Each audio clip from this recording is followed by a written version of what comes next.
नमस्कार दोस्तों, मैं राकेश कुमार आप सभी का आपके अपने YouTube चैनल तैयारी जीत की बाई आर.के. सर में स्वागत करता हूं। और दोस्तों आज हम बात करेंगे DRDO सेप्टेम 10 एग्ज़ाम एनालिसिस 2023 की। जी हाँ दोस्तों, 17 मार्च 2023 को DRDO के फर्स्ट शिफ्ट और सेकेंड शिफ्ट के एग्ज़ाम ख़त्म हो चुके हैं।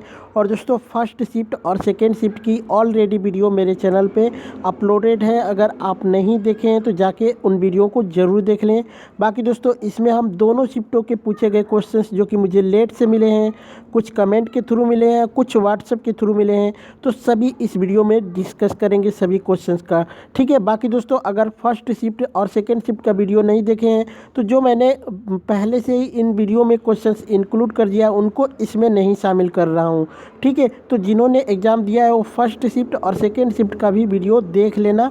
ठीक है। बाकी कोई भी क्वेश्चंस याद है आप हमें 8181819473 पे ज़रूर से ज़रूर बताइएगा। ठीक है।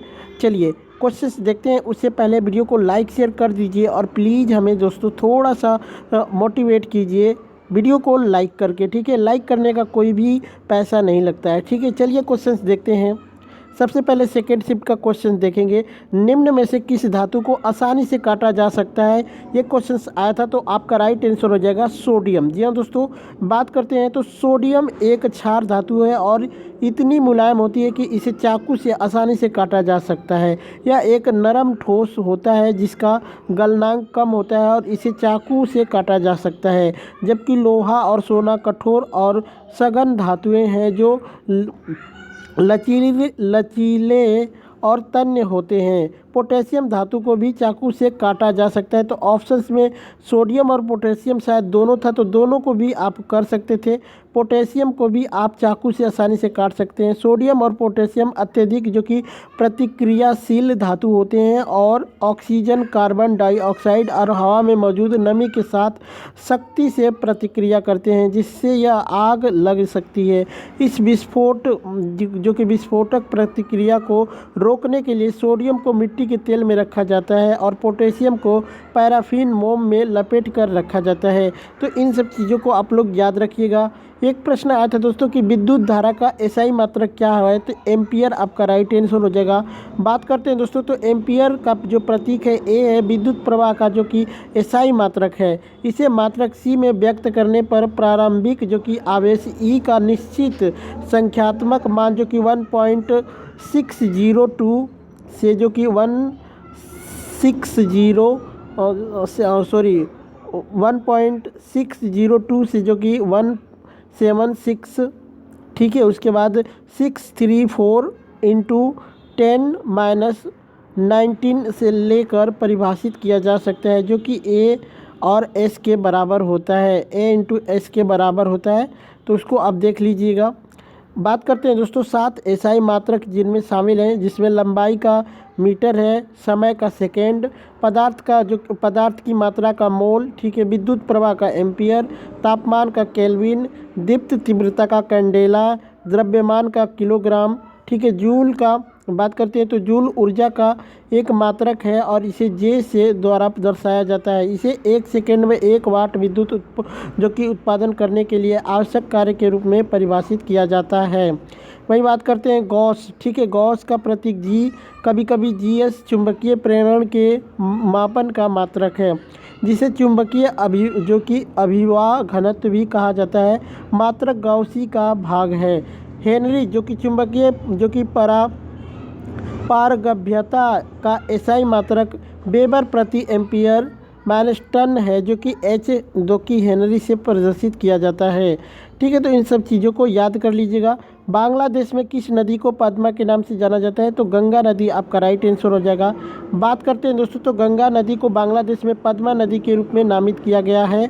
गंगा की मुख्य धारा जो कि देवप्रयाग में भागीरथी और अलकनंदा के संगम पर शुरू होती है। भागीरथी गंगोत्री ग्लेशियर और अलकनंदा उत्तराखंड में जो कि सतोपंत ग्लेशियर से उत्पन्न होती है। भारत में गंगा नदी की लंबाई लगभग जो कि 2500 किलोमीटर है। गंगा उत्तराखंड, उत्तर प्रदेश, बिहार, झारखंड, पश्चिम बंगाल और अंत में बांग्लादेश में बहती है। एक प्रश्न आया था दोस्तों कि लबिश का सिनोनिम्स पूछा था, तो ये हो जाएगा, आप इसको सभी को देख लीजिएगा दोस्तों। ठीक है। एक प्रश्न आया था दोस्तों कि भारत जोड़ो यात्रा कितने राज्यों में चली थी। तो भारत जोड़ो यात्रा जो कि 12 राज्यों और 2 केंद्र शासित प्रदेशों में चली थी। बात करते हैं भारत जोड़ो यात्रा 7 सितंबर 2022 को कन्याकुमारी से शुरू हुई। यह जो कि 3570 किमी की लंबी 150 दिवसीय नॉन स्टॉप पद यात्रा होगी, जो देश भर के 12 राज्यों और 2 केंद्र शासित प्रदेशों को कवर करती थी। ठीक है। एक प्रश्न आया था कि सांची के स्तूप का, इस सांची का मैंने शिफ्ट में डाला है दोस्तों, लेकिन क्वेश्चन बाद में पता चला कि सांची के स्तूप का पुनर्निर्माण किसने करवाया था, ये पूछा था अग्निमित्र शुंग। आपका राइट आंसर हो जाएगा। सांची का महान जो कि मुख्य स्तूप मूलतः सम्राट अशोक महान ने 3री सदी ईसा पूर्व में बनवाया था। बाद में इस सांची के स्तूप को सम्राट अग्निमित्र शुंग जो कि जीर्णोद्धार करके और बड़ा और विशाल बना दिया था। ठीक है। एक प्रश्न आया था कि बीसीसीआई का मुख्यालय कहाँ पे है। तो बीसीसीआई का मुख्यालय जो कि मुंबई में है। बात करते हैं तो 1751 में भारत में पहला रिकॉर्ड किया गया क्रिकेट मैच क्या था। इस पर ब्रिटिश सेना ने अंग्रेजों से समझौता किया था। कलकत्ता क्रिकेट क्लब की स्थापना 1992 में हुई थी। वास्तव में यह जो कि एमसीसी 1987 के बाद दुनिया का दूसरा सबसे पुराना क्रिकेट क्लब है।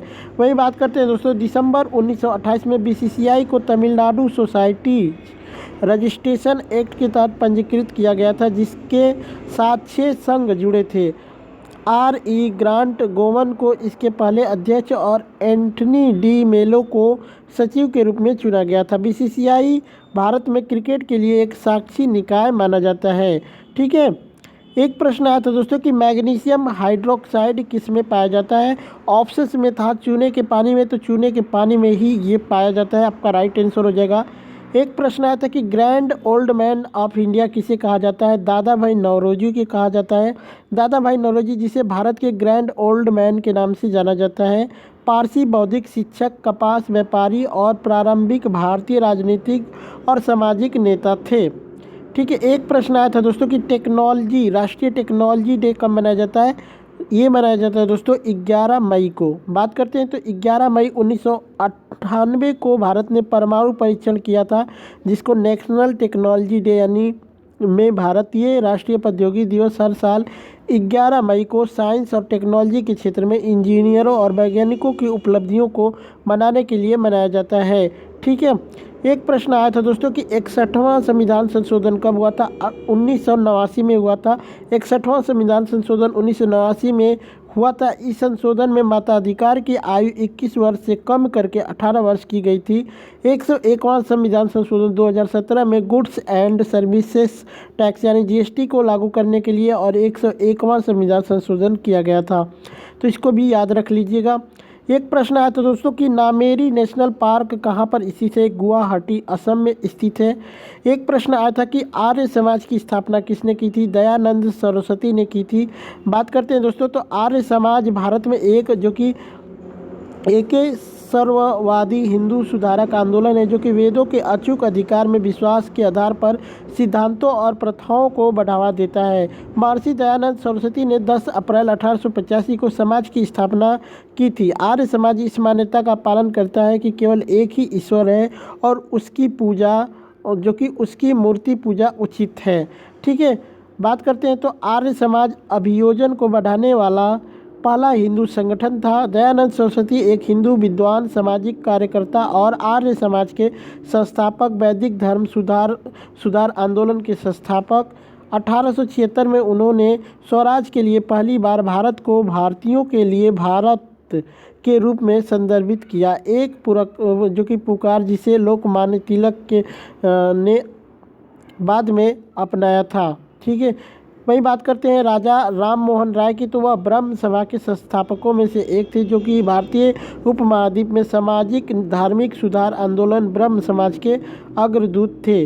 वही बात करते हैं स्वामी विवेकानंद की, तो वह एक भारतीय हिंदू भिक्षु थे, जो कि 18वीं शताब्दी से 20वीं शताब्दी के प्रारंभ तक रहे। वह 19वीं सदी में भारतीय रहस्यवादी रामकृष्ण के करीबी अनुयायी थे। रामकृष्ण मठ और रामकृष्ण मिशन दोनों की स्थापना स्वामी विवेकानंद ने की थी। एक प्रश्न आया था कि मांडवी नदी किस राज्य में से होकर बहती है। तो मांडवी नदी, जिसे महादायी नदी भी कहा जाता था, ठीक है, भारत के गोवा महाराष्ट्र और कर्नाटक राज्य में बहने वाली एक नदी है। तो गोवा शायद ऑप्शन में था, तो गोवा कर सकते थे। झारखंड के राज्यपाल कौन है? तो श्री सीपी राधाकृष्ण, जो कि हाल ही में बने हैं दोस्तों, नए बने हैं, ये आपका राइट आंसर हो जाएगा।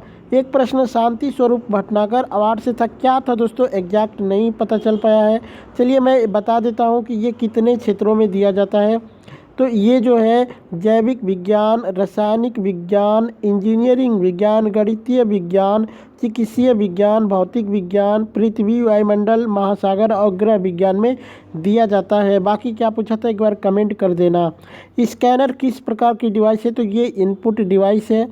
भारत के प्रथम सीडीएस कौन थे दोस्तों? ये मैंने बताया था कि जनरल बिपिन रावत थे, जिनको हेलीकॉप्टर क्रैश में मृत्यु हो गई।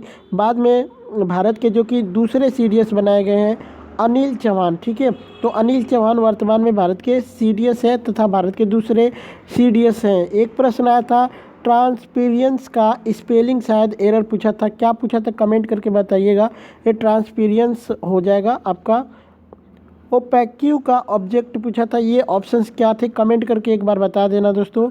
एक प्रश्न आया था दोस्तों कि सौप्रभा, ठीक है, सौप्रभा सौदत्तम पुस्तक के लेखक कौन है?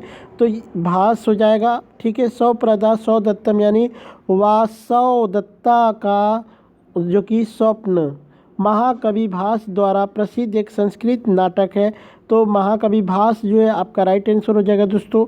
एक प्रश्न आया था कि निम्न में से कौन धातु है? तो ऑप्शंस में दिया था कैल्शियम, तो कैल्शियम आपका राइट आंसर हो जाएगा। बाकी वीडियो कैसी लगी कमेंट करके एक बार बता देना, ठीक है। चलिए चलते हैं, मिलते हैं नेक्स्ट वीडियो में, तब तक के लिए जय हिंद जय भारत।